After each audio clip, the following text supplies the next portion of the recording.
A man writes to me and he says, I need help.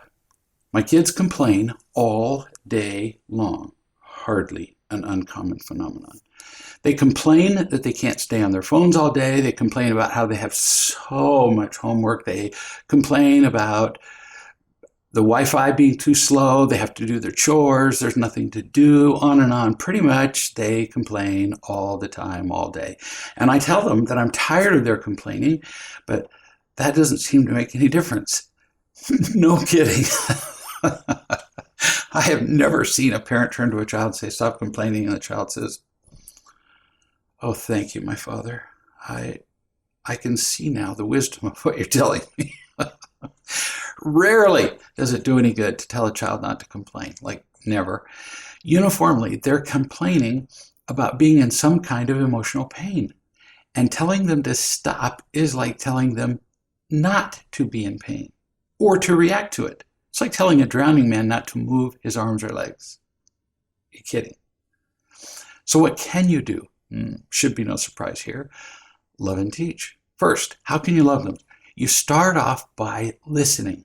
The single most effective and immediate way to communicate love to another person. And you're thinking, listening to a child complain. So listen. The child says, for example, I hate doing chores. So you're going to try something different. Instead of arguing or persuading or commanding, listen. And if you're listening, you would say something like this. Well, of course you do. Of course you hate chores. You're listening. It's very disarming instead of your usual intimidation or arguing. You say it's understandable that you hate them. They're inconvenient. They're not especially fun on the whole. And they interfere with other things you'd rather be doing. I mean, you'd rather be eating ice cream than chores. And sometimes I don't want to do my chores either. End quote. Now, see how cool that is? You just really listened, which, by the way, qualifies you to teach. No kidding. If there's no listening, you're in the child's eyes, you got no right to teach them anything because you ain't listening. Why should they? And then you continue. You say, so doing chores is annoying and makes you complain. Do I have that right? Now, they're going to look at you quizzically, like, Dad's got to be trapping us somehow here with this obvious question. And by the way, you are trapping them. So chores are annoying and make you complain. And they'll say, yeah, because they're waiting for the trap. And then you teach them the principle that you find at the end of chapter 1 of the Ridiculously Effective Parenting Training. The principle of event leading to judgment, leading to a feeling, leading to reaction. EJFR, event, judgment, feeling, reaction. Now I'm going to suggest what you might say here to teach this principle. Modify it in any way you want, according to the situation, the child, the age, whatever. This is an example of what does work, because I've seen it work over and over again. Hold up an object, anything, a toy off the ground, which should be easy to find, a rock, something. You say, if I let this go, what will happen? They say, well, the rock will fall. Let it go. Watch it fall. And you say, so why? Why did it fall? Did the rock choose to fall, or did something make it fall? And they'll say some version of, well, there was no choosing. I mean, you made it fall to you, or gravity made it fall. Take your pick. It's a combination of both. And you say, so yes, let's draw that out on paper. Now, instead of you're saying stop complaining, you're involving them in something fun. So you write down event, letting go of the rock, and then an arrow to reaction. It falls.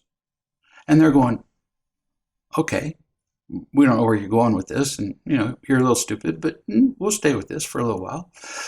And then you say, that's how it consistently goes for objects. Rocks simply react. An event happens, one rock hits another, reacts, and moves. Billiard balls just react. They just sit there on the table, they do absolutely nothing until another ball hits them, and then they react predictably. But You guys, or let's make it just about one child, but you are not an object. You're not an object, you're human. You're not an object without choice, you're not a rock. You get to choose how you respond, not just react, to everything. So that pretty much changes the picture, doesn't it? So right now, choose. Now, do you want to be a rock? You could hold it up, without choice. Or do you want to be a human being capable of choosing? If they have some doubt, you say, well, the rock we'll just throw out on a pile or, stick it in the trash. Is that where you want to go? You'll be able to make the point pretty effectively. The children will say, or the child, human, because it's that obvious. So then you say, let's make this more personal than the rock. Let's make it about you and chores. First, rock or human. They've already made that choice, remember? And they go, well, human. So you have a choice, you say, about whether you're irritated or whether you complain, because you're not a rock, remember? You already said that. You have a choice. So you've trapped them. But they follow this. They're not stupid. Remember, I have given examples in many past video answers and video chats of 3 and 4 and 5-year-old kids coming up with pretty sophisticated principles if you love and teach them. They get this. And then you say, and we can prove it that there's a choice involved. How? Because if I can find a single person in the world who is not irritated by chores and never complains about them, then chores couldn't make you feel irritated or complain. Impossible. If chores make you complain, then like gravity with a rock, they'd work the same every time and with every person. Still with me? These are not infants we're talking to. These are kids capable of reason, and they're kind of nodding their heads going, we're with you, but we're not liking where this is going. So they're going to look uncomfortable, but they're interested because you listened to them in the beginning. Can't emphasize the power of loving before teaching. Can't overemphasize. So you say, turns out I know lots of people, not just one, who really enjoy working hard. And they're going, no. You say, I really do.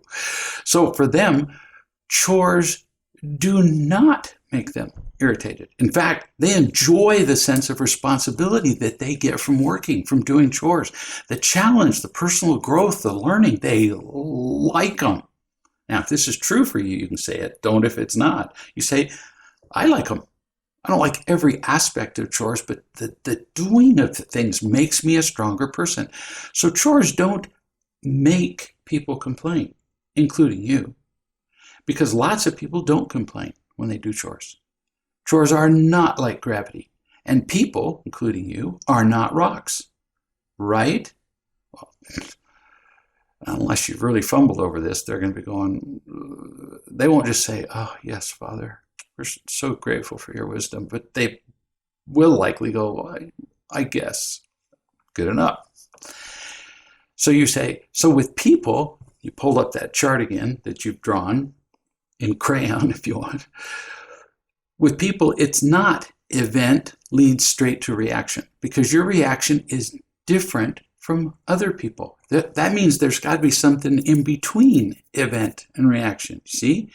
And here's what's between.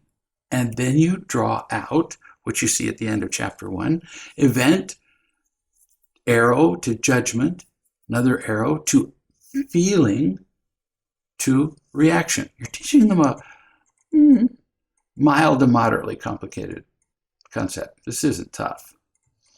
Right now, you believe you go straight from event to reaction. The thing happens, chores, and you go straight to complaining. But no, here's what you actually do. And they'll be interested to learn that they're doing something that they weren't aware of. Event, the chore. Now, that happens. That just happens to you.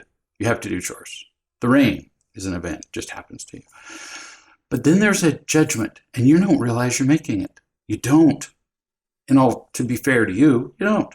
You judge that the chores are judge. In other words, you evaluate, you assess, you assign a meaning to the chore, that it's inconvenient, unfair, it's an obstacle, it's stupid, and you think that it makes you a prisoner. That's your judgment.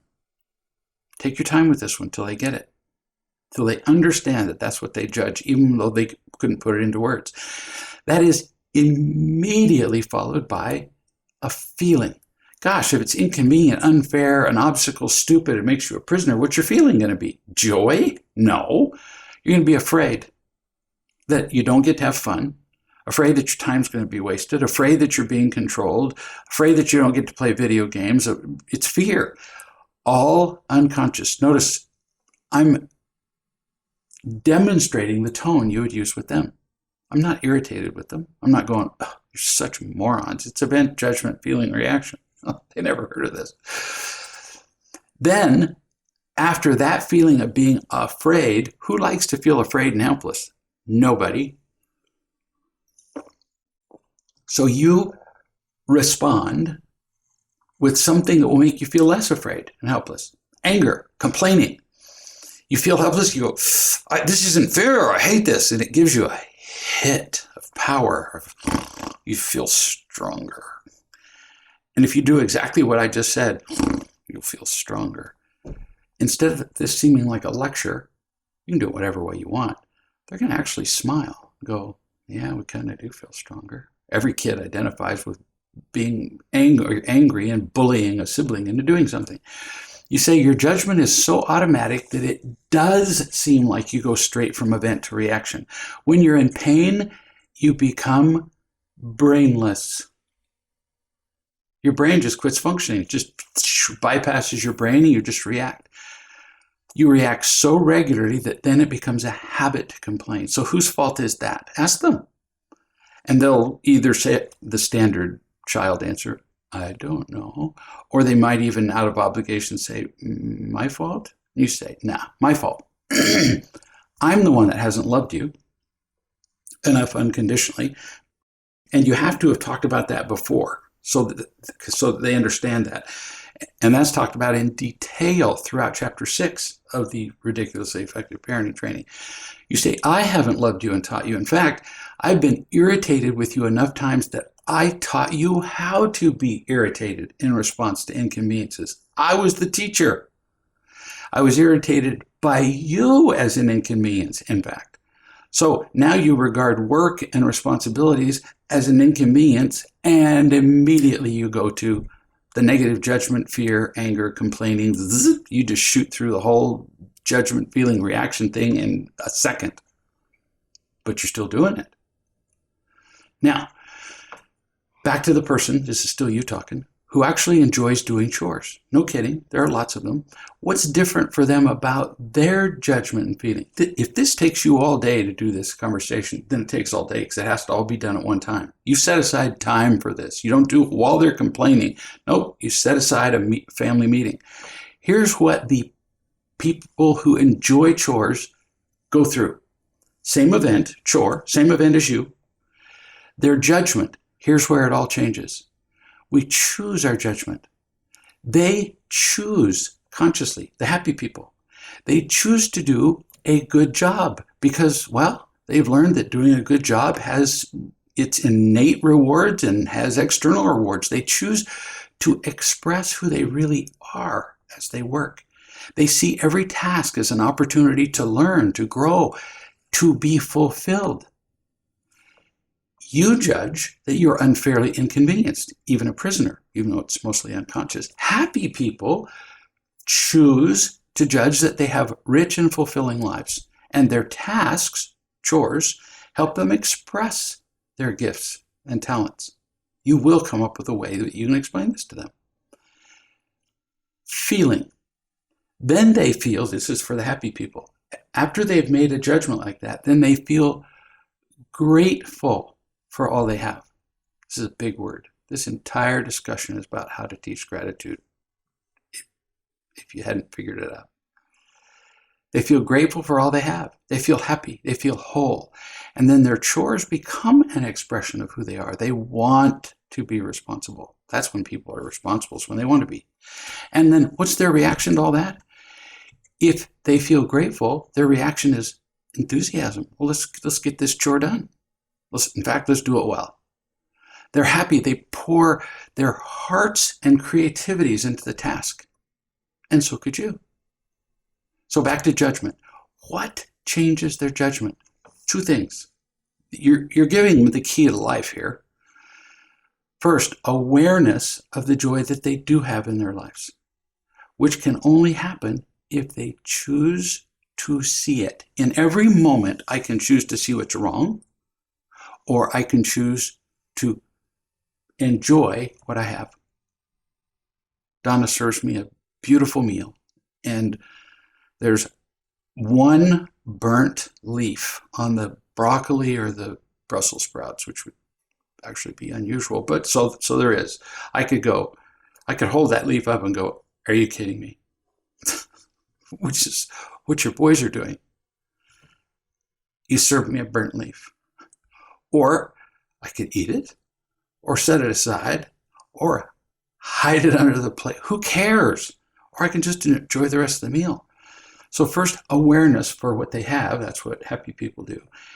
And then they choose to be grateful for what they have. That's how you choose your judgment. It's a choice. So introduce them to how they can choose their behavior instead of just reacting like billiard balls. They can choose like happy people. You could teach them another way. How do I know? Because kids do not complain when they feel sufficiently loved. They don't. I know these kids. And when they're taught an alternative way of seeing themselves in the world around them, a more productive way. Now, how can they change the judgment, which changes everything else? Again, we start with gratitude. Kids easily complain about what they don't have. Why? Because the sensation of pain or something being taken away or lack, those feelings are just more emotionally powerful than the brief exhilaration of getting what you want. That's been proven in uncounted studies. For example, give them this example. You get a pair of shoes that you love, the latest, Nike, Adidas, whatever. But then you go to school and you just enjoy them. People say they look good on you. They feel good on your feet. But then somebody else gets a pair that's newer. It's the latest model. And there will always be a latest model. Or more expensive. You liked the first shoes. That's a fact. In fact, you just kind of rolled around and just giggling about them. You loved them. And now you have a choice. You can continue to like the shoes because they haven't changed. They still feel good on your feet. They still look great. They're functional. But if you choose to be ungrateful, you ruin the shoes. You just ruined the shoes all by yourself without the shoes changing one bit. And then if you want your friend's pair more, well, you've ruined them twice. Now you've shredded them. And there's a word for that. It's called stupid. Not just ungrateful, it's stupid. You just took a perfectly good pair of shoes that you liked and ruined them because you weren't grateful for them. And it eliminates all possibility of happiness. Now you're not going to be happy wearing the shoes. That's dumb. And you tell them that. You don't say you're stupid. It's a really stupid choice. When people are ungrateful, they tend to hate everything because they can always think of something they don't have. So how do we teach gratitude? Well, I just showed you how. First, it enables here's another way. You tell them that it enables our life's mission here, which you've already taught them, is to feel loved, be loving, and be responsible, which leads to happiness. You can't be grateful and unhappy. That'd be a good phrase for a family to remember. So that at any time of the day, there are just a handful of phrases where I begin it and my children can finish it because it was sufficiently important. You can't be grateful and then they fill in the blank. Unhappy, complain, whatever. In fact, you can't be grateful and do anything stupid. With my children, I used to say work makes us, all of them in unison, happy and strong. It gets a lot harder to whine when you say that, even though they admittedly often said it with a touch of sarcasm. That's okay. They then taught it to their children. You don't teach with obligation or guilt. You don't tell them they should be grateful. In fact, that phrase is internally contradictory. You should be happy. You should be grateful. No, not going to work. But here's an example of teaching gratitude. You show your children how much it costs for them to have a place to live. It's not that complicated to do. Mortgage, house insurance, car insurance, life insurance, medical insurance. They're going to be shocked at how many things it takes for them to go to bed at night. And then all the time and education it took for an education and effort for you to get where you are in your career. You turn that into a number per week, and it's different for everybody. I'm just going to make one up. $1,000. That's a minimum. Then you compute, that's small for most places, then you compute the total hours required for them to do their chores in a week and explain that you could easily hire somebody for minimum wage to do their job. Turn that into their weekly contribution to the house. So let's say they do chores for 1 or 2 hours a week. Most kids don't do any. So that would be, let's make minimum wage higher than it is in most states. $10. So take maximum hours and maximum minimum wage. So $10 an hour times 2 hours, they contribute $20 a week to the household. Put that up there on a board. Actually do it to scale. Do 20 and show them what 1,000 would be compared to 20. It's about like that. It's 50 to 1. So at most, a child contributes $20 for every $1,000 you contribute. They need to see that, not to make them feel guilty. No, so that they can see a reason for their gratitude. Now, you ask them a question. One day, somebody comes off the street and walks up to them and offers them $1,000 if they, the child, will give the person who has $1,000 $20. Would they do that? Would they pay $20 to get $1,000? It'd be like, holy cow, what a steal. Or would they complain? Ask them.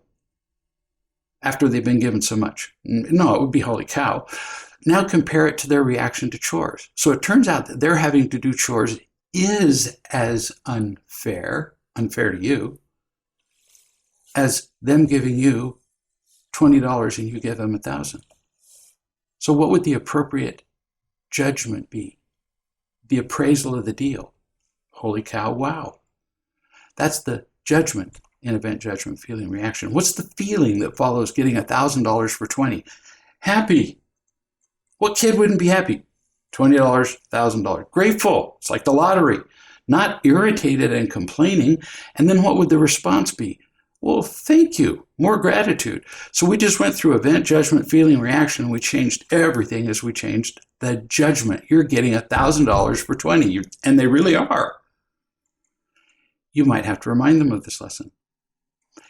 If you're grateful for something, then you would want to make whatever contribution you can make to it. Your contribution of $20 to $1,000, well, God, you'd be glad for that. Even though your contribution is relatively small, this is all I'm requiring for you. You say, I don't complain about the mortgage and everything else. I'm happy to give it to you, partly because I'm grateful for what I received in my life.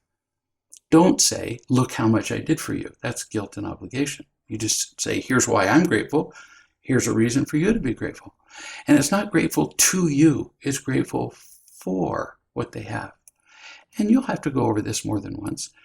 You just keep giving them examples of gratitude. Happy to send you some more if you don't have enough with them. It works. They complain about doing the dishes. Go turn the water off at the street. Tell them, do the dishes now. You become more grateful for water.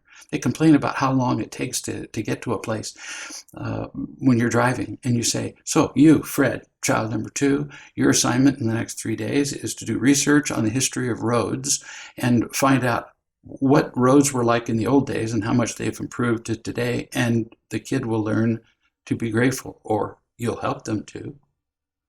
It used to cost as much to move something from a port, New York, for example, 100 miles inland as it did to get it from England across the Atlantic Ocean to New York, which teaches us, wow, roads are cool.